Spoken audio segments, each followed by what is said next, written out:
Всем привет! По многочисленным просьбам, которые длились на протяжении многих лет, решил записать обновленный видос по поводу того, что у меня находится в перскладе.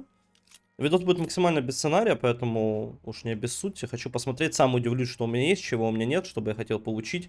Так что это будут буквально мои первые впечатления, скажем так. Так что да. На момент у нас сейчас 27 апреля, я записываю видос 2026 года. У меня есть миллиард 116 миллионов как прибавка к пенсии.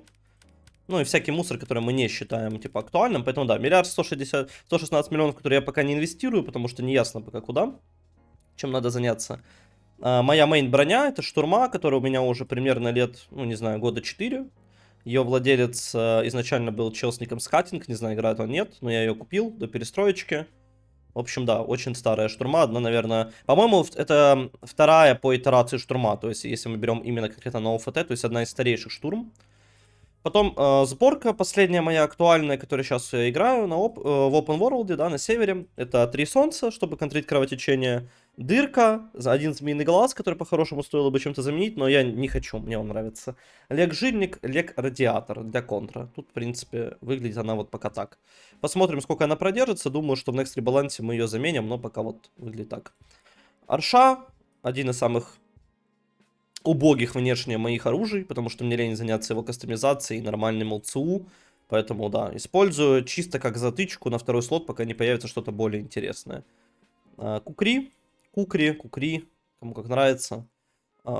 Тоже, опять же, никогда не занимался ближним боем, именно в плане как минмаксингом снаряжения, поэтому красный нож. Скин-сварщик, легендарный скин, который делает из вашей штурмы бусинку, как вы можете заметить, ну, по глазам персонаж действительно является бусинкой, так что да, скин крайне приятный. ПНВшечка, тут ничего интересного. Актуальная пушка, с которой я буду бегать до ближайшего ребалансного патча, это разряд, потому что у нее довольно высокий урон, у нее хороший магазин, у нее, в принципе, достаточно неплохой контроль, и самое главное, у нее 9.39 патроник. Модуль регулятор плюс скорость, особо не парился по качеству, главное, чтобы нарастание было 110. Гаусс-пушка. Тоже довольно старый мой ган, который купил, по-моему, на второй итерации гаусс-пушек или третьей, не помню. Использую как нуб. Всегда использовал и буду использовать ее слабо. Владелец некий ОВЦЦ. По-моему, это, кстати говоря, очень старый ник. И подозреваю, что гаусс был перевыдан еще со времен ОБТ, возможно. Потому что никнейм старый, но могу что-то путать, конечно. Какой-то убогий модуль очередной. Ну, тут, в принципе, ничего интересного. Персклад разделяется у меня как? Делится на актуал, это то, что я постоянно использую, продаю и так далее. Потом ремки плюс точки, оружие, броня, артефакты, скины, модули, расходники, квесты, ну и там всякий мусор. Будем сейчас идти по каждому более подробно. Здесь у нас лежит улей с моей псевдосборкой на скорость, которую я не использую в данный момент. То есть просто она лежит и лежит. Надо будет ее вообще отсюда убрать, потому что это мне больше не интересно. Всякий говношмот на продажу, который нужно использовать. Всякие бусты, супы, шмотки на чертежах, которые надо бы скрафтить, по типу того же Карбача, допустим. Шмот на продажу в виде скинов, который мне не нужен, надо будет продать. Великий скам, потерянные 50 миллионов, вот они. Всякие ящики, тоже опять же на продажу, которые пригодятся чуть позже, когда они апнутся в цене. Монтировочка, которую я не могу продать. И остатки, великие остатки шмота с Володи Пельменя, то есть очень много всяких, ну, уже очень мало, точнее, костюмов, которые продаются, но в свое время, благодаря Володе Пельмени, я поднял в районе 500 миллионов просто на продажу вот такого лута, который у меня оставался со старых времен. Ну, тут у нас ничего интересного. Да. Вторая полка. Ремки плюс точки. У нас всякие заточечки, опять же, ничего такого. Недавно потратил почти все на разряд, поэтому мало осталось. Единственное, что есть в запасе, это батареи, но они у меня лежат уже конкретно в ученых. То есть примерно 700 батарей у меня лежит сейчас в паре нижнем, и где-то 400 батарей у меня лежит в Заветовской базе. И тут у меня еще есть 950 на всякий случай, чтобы они оставались. Но опять же, вторая полка у меня не пользуется популярностью, это так чисто полка ужаса. Когда сюда приходится заходить, значит придется потратить кучу денег. Поэтому я ее не люблю. Третья полка — это стволы. Я попробую вспомнить немножко историю стволов параллельно, пока мы смотрим, чтобы это не было просто тупым перечислением, но уж не обессудьте, аккаунт очень старый, сейчас уже не вспомнишь. В общем, по мастерским стволам 15-й калаш был скрафчен примерно, по-моему, где-то год назад, на моменте, когда мне понадобился ствол на какие-то средние дистанции с большим магазином, и я на нем играл, когда пытался резнуться в StarCraft примерно полгода назад. Если вы откроете мои видосы, я именно с ним играю. В целом, пушка нормальная, сейчас не актуальна, но потенциально после ребаланса может стать довольно серьезным ганом, потому что большой магазин, в принципе, нормальный ДПС, 7,62, и есть потенциал на дистанцию. Как мы можем заметить, сейчас 13 метров, после обновы может стать там 20 плюс-минус и так далее. ПКП Печенек, пушка, с которой я проиграл, наверное, топ-3 по времени, если не играл примерно 1,5 года на перестройке, это мой основной ган был. Сейчас играется отвратительно, я недавно тестил, даже после апа урона, максимально хуёвый контроль, хороший ДПС, хороший калибр, но, опять же, это пулемет, и этим все сказано, контроль мусор, модульности никакой, поэтому в данный момент лежит у меня на перскладе, надеяться на какой-то будущий ап. Непримечательный экземпляр, но на самом деле легенда в своем роде, это XM8. Почему легенда? Потому что я играл с ней, по-моему, это моя первая мастерская шмотка, ну и в принципе хайтер шмотка, которая у меня была куплена на УФТ. То есть вначале я играл с фалом, а потом перешел на XM8, и только после нее перешел на СССР и играл с ним уже там, ну, очень долго, примерно 2 года. Так что да, она не заточена, я ей, скажем так, уважение не особо отдал, но в целом, да, это один из моих, кстати говоря, до 18 метров пушка стреляет, на секундочку. Да, то есть один из самых старых экземпляров и легенда в свое время, то есть ПРТ, на ПРТ это была легендарным стволом, очень сильная пушка, но сейчас, конечно, забыта и унижена балансером очередной раз. АМБ-17 это призрак времен того, когда 9.39 убивали вблизи и в целом играли жестко. Сейчас, ну, можно сказать, что это что-то похожее, на нее это сервал, но, конечно, уже не так сильно. Я с ней поиграл примерно месяц, даже не стал точить до 15-го, она была реально сильная, но в тот момент у меня был очень плохой интернет после переездов, и у меня очень был плохой анрек. Сейчас анрек получше, поэтому можно было бы в теории с ней поиграть, но на тот момент времени, к сожалению, да, возможности не было, потому что регало 5 пуль из 25. Скараж. В свое время это был НГ Скараж, который потом у меня забрали все плюсы, ничего взамен не дали, поэтому в данный момент это просто Скараж. Это топ-1 пушка, с которой я бегал на СК. Я пробегал почти все начало ОФТ, середину ОФТ, ну и, в принципе, конец ОФТ, да. То есть первую половину начала ОФТ играл с СССРом, а потом перешел на НГ Скараж, и с ним уже, в принципе, играл до Талова. Уже только на перестройке сменил его на ПКП. Пушка легенда, ебашила всех с 3 пуль на любой дистанции, убивала. В данный момент находится в состоянии кота Шрёдингера, да, вроде бы есть, вроде бы нет. Потенциально, как бы, имба, потому что, опять же, до 18 метров, если произойдет ап дистанции, может хуярить на 25 плюс метров. Так что в потенциале имба, я бы сказал так, особенно если мы берем ее арсенальную версию в будущем, которую я, скорее всего, сделаю, когда произойдет ребаланс. Так что да, мы о нем думаем, мы о нем помним и так далее. Следующий ган это Скар СССР. И это моя, на самом деле, больная тема. Почему? Потому что Скар СССР это очень сильный ствол, который был у нас в начале самом ОФТшки. И в целом он был очень сильным. То есть он убивал всех с 2-3 пуль в голову. В основном с 2. Но у него была очень большая проблема. Это разброс в движении. Благодаря чему, ну, он очень слабо попадал, да, то есть можете открыть, опять же, мои старые видосы по кишке, там я с ним постоянно играю, и там это наглядно можно заметить. То есть крайне странный ган, но в целом один из моих любимых. Жалко, что сейчас он, конечно, ну, опять же, это ДМР-ка забытый класс, хотя в целом он вроде как не так уж и плох на самом деле, и, возможно, после апа ДМР, если он все-таки произойдет, можем тоже с ним побегать. Очень классная штука была в свое время, сейчас, конечно, жаль, что с ней так обошлись. СВЧ это один из продуктов стримов, то есть мне скармливают информацию, что какой-то ган это мета, я ведусь показательно, крафчу, а пушка оказывается никчемной. В случае СВЧ не сказал бы, что это прям никчемный ган, но мне он не понравился. Возможно, арсенальная версия действительно показала бы себя лучше, но побегав с обычной, я не стал давать ей шанс, поэтому просто очередной забытый предмет на перскладе. МГ-3. В принципе, на данный момент является сильнейшим пулеметом в игре и довольно долго уже, в принципе. Уникальный ган по своей сути. по своему геймплею, но раскрывается только в руках людей, у которых отличная регистрация. Без регистрации это мусор, которым использовать нерациональный и не стоит своего времени, потому что ган, во-первых, дорогой, его надо крафтить через чертежи нынче, по-моему. То есть надо выбивать кучу кейсов, тратить, а в целом эффективность сомнительная. Поиграл с ним очень немного, опять же говорю, получил я его уже в момент, как я переехал в Вену, поэтому интернет уже не позволял.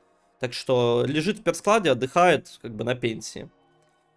Следующая пушка это Вектор. По-моему, у меня Вектор с того момента, как он был фиолетовый вообще. И потом его превратили в красный, и он у меня так и лежит. Я им не пользовался, поэтому особо ничего про него сказать не могу. Лежит и лежит, как бы, было и было, да. А вот его подруга справа, МП7А2, это ган, с которым я пробегал буквально 3 месяца, но все 3 месяца он себя показывал просто отлично. И, в принципе, он может быть одним из тех причин, почему я сейчас играю в СК. То есть я смог побегать с МП7, как-то вернуть веру в свои силы, и в целом он сейчас, возможно, является инициатором того, что я записываю ролики. Поэтому ган уважаем, пусть побегали мы с ним немного, но действительно прикольная пушка. Сейчас в нерфе, но в целом все еще играет. Достойный ган. СТС. Очень интересная тоже у него история. СТС-очка это пушка, которую мы выбивали за, по-моему, 1200 кейсов. У меня есть видос на канале, то есть мне закидывали Knuckles, Clear Knuckles человек, за что ему большое спасибо. Вообще многие люди на стриме тогда закидывали кейсы, и нам понадобилось 1200 кейсов, чтобы получить СТС. Или даже по 2000 кейсов, я не помню. В общем, один из самых дорогих СТС в игре. Побегал с ним тоже недолго, но побегал очень интересно. То есть мне очень нравится вообще, в принципе, 7.62 пушки на 30 патрон. Это мой любимый класс оружия, наверное, в игре. И в целом проявляла она себя отлично. Сейчас в нерфе, к сожалению, в принципе, как и Скараж, ожидает апа, поэтому лежит, ждет, но в целом шансы у нее есть хорошие. Glock 18X. Это моя мейн-вторичка на протяжении всей игры, то есть я постоянно его использовал, использую иногда, и в принципе он себя хорошо проявляет, но в данный момент Арша все-таки сильнее, поэтому лежит на перскладе. Очень красивый глок, такой вот он у меня адский получился, мне очень нравится. Что могу про него сказать? Выручал много раз подставлял, все еще хуже, чем P90 на второй слот, но в целом во времена того, как вторички были мусором, проявлял себя довольно достойно. Поэтому респект этому парню, отдыхает, ждет апа. Следующий ган это LR300. Тоже интересная пушка. Почему? Потому что почти на протяжении всей игры она являлась какой-то сверхредкой. Даже сейчас она на самом деле сверхредкая, хотя казалось бы, да, XBC раздают шмот всем налево и направо. Но тем не менее. Не использовалась мной по причине того, что я не люблю скорострелки на 100 патрон. После того, как ее переделали на 60 патрон после нерфа барабанов, играл с ней какое-то время на видосах, в принципе, проявляла себя неплохо, особенно получила ап недавний, но разряд все еще сильнее, как по мне, поэтому использую его вместо ЛРа. Если придет какой-то ап, возможно, снова на нее пересяду, потому что она считается такой, знаете, особо неизбиваемой балансером, ее там не трогают, лежит себе, лежит, у меня на ней стоит модуль, в принципе, ждет своего времени. Вашка, редкий ган на данный момент. Я им не пользовался никогда особо, сделал просто чисто по приколу в свое время в бартере на перестройке, до того, как его вывели. По-моему, заменили на СВД или как-то так с ней произошло, я не помню. Но суть в том, что да, вот Вашка лежит. Сейчас ган слабый, как по мне, особо не играет. Гаусс намного эффективнее, поэтому лежит, ждет, когда апает ДМРки. В принципе, почти весь мой персклад можно так охарактеризовать, но так действительно есть. К сожалению, мета меняется, и ганы не используются, вот как, например, АШ-12, да.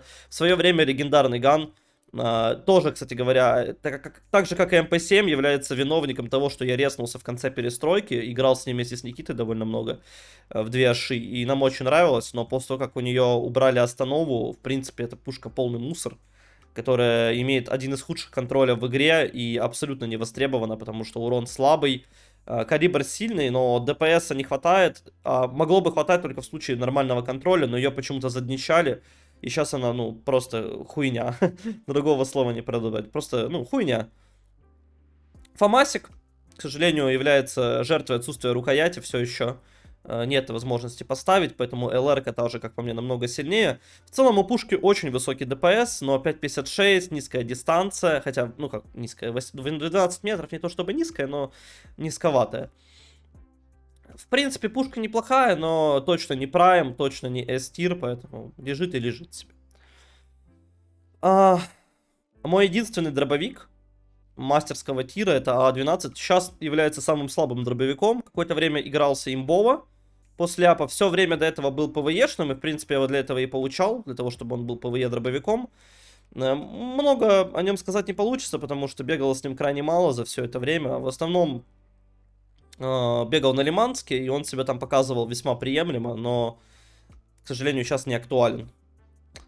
Ебр — это моя попытка вернуть, так сказать, легенду в виде сикс-снайпера ОФТшного, но неудачная. К сожалению, пушка после всех апов все еще мусор. Вообще, я считаю его каким-то, ну не знаю, нежеланным ребенком, что ли. Ее когда вели, она хайпила, но скрылось, что она мусор, потом ее апали, наверное, уже раз 5, она все еще мусор. И непонятно, что вообще рассчитывать балансер. То есть, единственный у нее был плюс, что у нее была высокая иксовка по голове, но сейчас у всех иксовки по голове высокие, при этом бафа как-то у нее не видно. Так что ган должен быть аналогом СССР, более скорострельным, но на деле говно. Поэтому лежит себе и лежит. Ну, когда-нибудь может пригодиться. Тут очень много еще всего. Давайте я попробую показать только те, которые, ну, имеют смысл. Дар избранному — это, как вы знаете, XBG раздавали людям в свое время. Я тоже его получил. То есть Глок просто от XBG, ничего интересного. ВСС не НГшный, обычный. Тут у нас, в принципе, ничего интересного. ВСС как ВСС. Какие-то времена является довольно средним, я сказал бы, средне-хорошим ганом, но в данный момент мусор. Опять же, интересно, что с ним будет после апы ДМРок и дистанций пушек. Возможно, что-то с ним произойдет интересное. Будем следить. Скарел Наследие. Это ган, с которым я играл в начале икса, когда его раздавали. В принципе, как тут написано, да, вот в мое время, это очень старая, ну, пушка, которая дается старым игрокам. В начале, в принципе, икса был неплох, сейчас после апа стал чуть получше, но все еще слабоват. Почему? Потому что, ну, 5.56, низкий ДПС, сомнительная дистанция. Ну, такой ган, знаете, среднячок, которым особо никто не пользуется, мусор. Это мы пропускаем, это нас не интересует. КБУшка нас тоже, в принципе, не интересует. Опять же, продукт стримов. Сказали, что мета, скрафтил, мне не понравилось, положил на персклад. Истории никакой нет. Так же, как, в принципе, у Макмиллана. FNFAL, вот на нем я последним, на чем остановлюсь в оружии подробно. Это у нас ган, с которым я играл в начале ОФТ. Это самый первый ган, в принципе. И я даже больше скажу, это мой FNFAL, который я купил еще на ПРТ. По-моему, в свое время. И с этим ганом, это был мой первый ган, в принципе, после СВУ на ПРТ, с которым я убивал танков. То есть, в тот момент, кто не помнит, на ПРТ танк, это был скином на Зевказ, и он был у Оверлорда, синий танк, по-моему, и у Аганова. И вот с этих ганов я убивал Оверлорда на болоте, в археаномалии с киселями. Поэтому пушка легендарная, в свое время имела 4 отдачу, то есть, чтобы вы понимали, вертикальная отдача у нее был значок 4. И вы зажимали 3 пули, у вас прицел улетал сразу вверх, хотя урон у нее был просто сумасшедший. Легенда, надеюсь, когда-нибудь FNFAL будет метой, я его сделаю арсенальным, прокачаю и вернусь к нему. Поэтому, в принципе, пушка очень интересная. Сейчас, конечно, не играет абсолютно, но респект был отдан. Это мусор БПшный, нас он не интересует. На вторичках у меня здесь лежит всякий, опять же, мусор, который я не использую. Просто всякие ганы по типу новогодних лопат, ножей, сосулек. То есть тут ничего у нас интересного, всякие томагавки.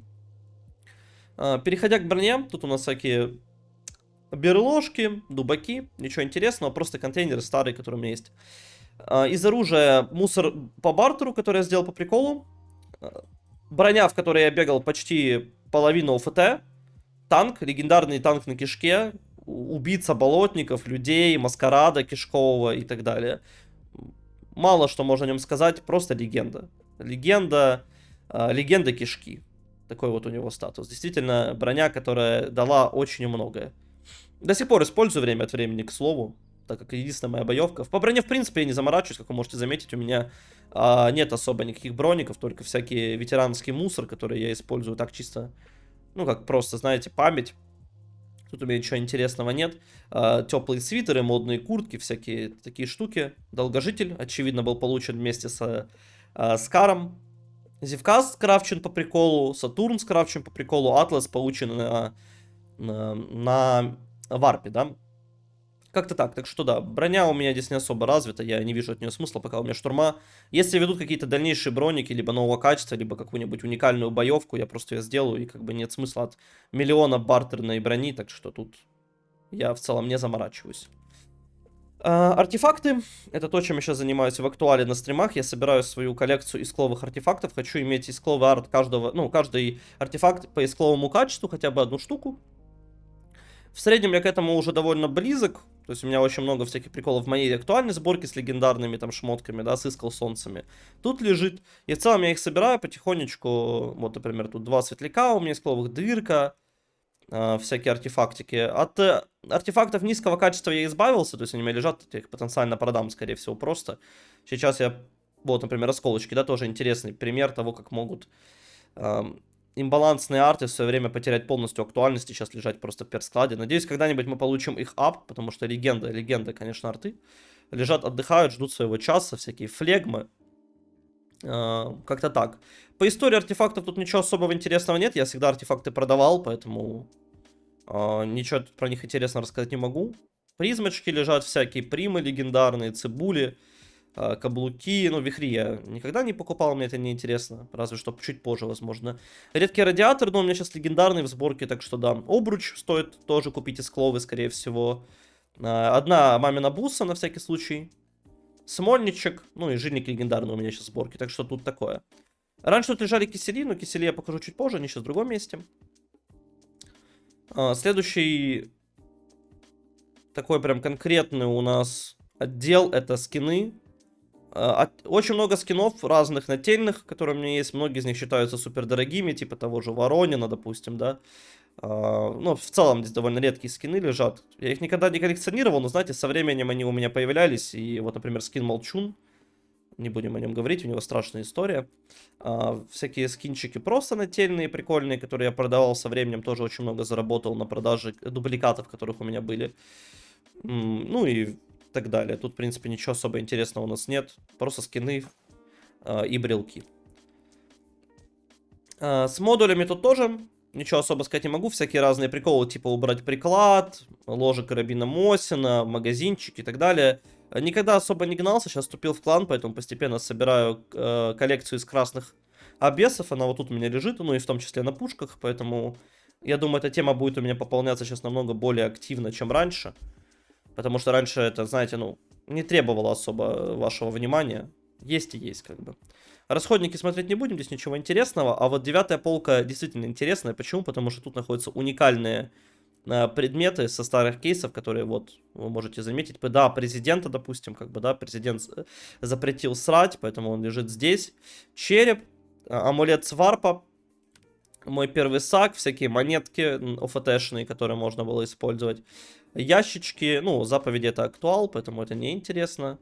Не могу сказать, откуда все эти предметы, с каких это кейсов, но, ну, точнее, с квестов, но они лежат, всякие записки кровью, и, в принципе, отдыхают, да, тут всякие болтики лежат. У меня тут еще бартер дополнительный, которого у меня очень мало, я его не использую. Алкоголь пня, бутылочки, странные артефакты, выглядит, конечно, очень странно, действительно. Регенераторы, моя ножка, лифт и, в принципе, болт в конце, как будто намекает. Неоткрытые полки. Здесь у меня лежат, по-моему, кисели, которые у меня... Пушки, да, у меня лежат здесь всякие, которые не использую, и кисели.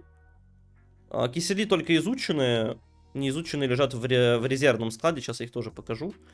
Мусоросходники, мусор-модули. То есть тут лежат всякие модули, всякие обвесики, которые не использую, просто отдыхают, чилят. И тут лежит у меня, кстати, мой легендарный Six Sniper. Тоже пушка, с которой играл в начале ОФТ. Очень сильная в свое время, сейчас, к сожалению, забыта.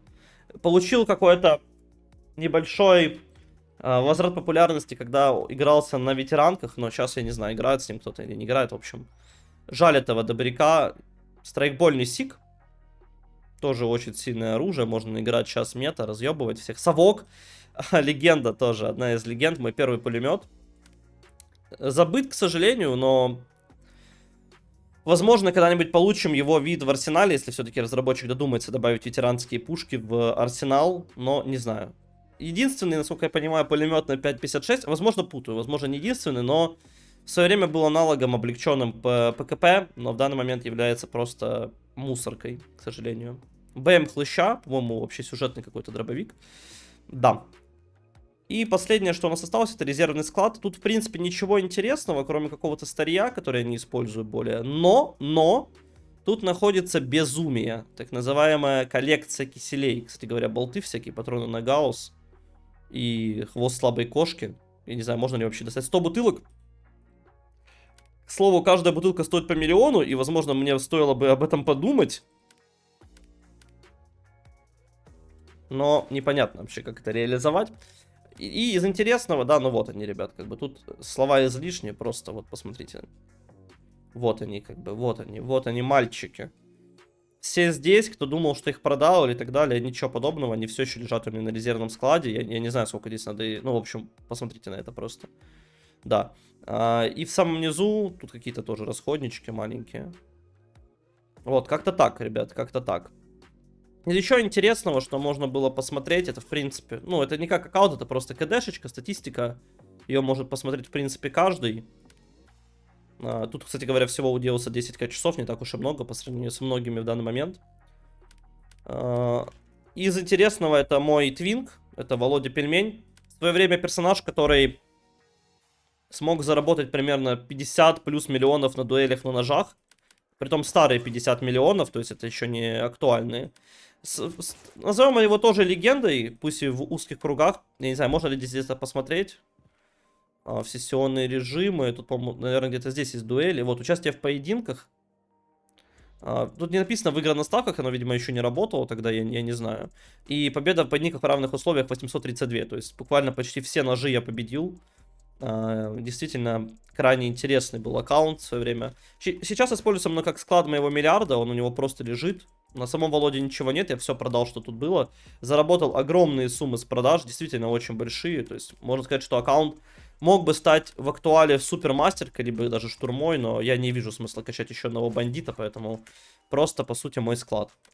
И мой мейн, мейн твинка сталкера, которым я забыл, он просто есть. В свое время я его качал на начале перестройки, то есть ветеранка моя Тоби Ноби, который засветился в видосе Ратника 10-летней давности.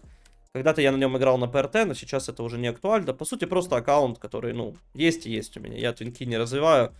Смысла в этом никакого не вижу, поэтому...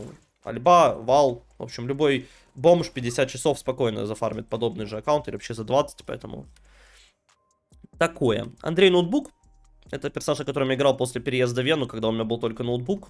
Поиграл буквально 13 часов. Стримили все время, прикольный был аккаунт. Гладко смазан. Это аккаунт, на котором я покашил тюрьму на Старом Севере после системы Ренегата. Мерзость. Аккаунт мерзость на самом деле. Создал много проблем людям, но в целом такой парень забавный. Секс-инструктор, мы его игнорируем. Палумба.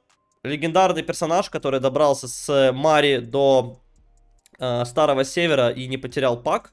Вместе с Ратником два брата Палумба и Палумбо. Легенды зоны.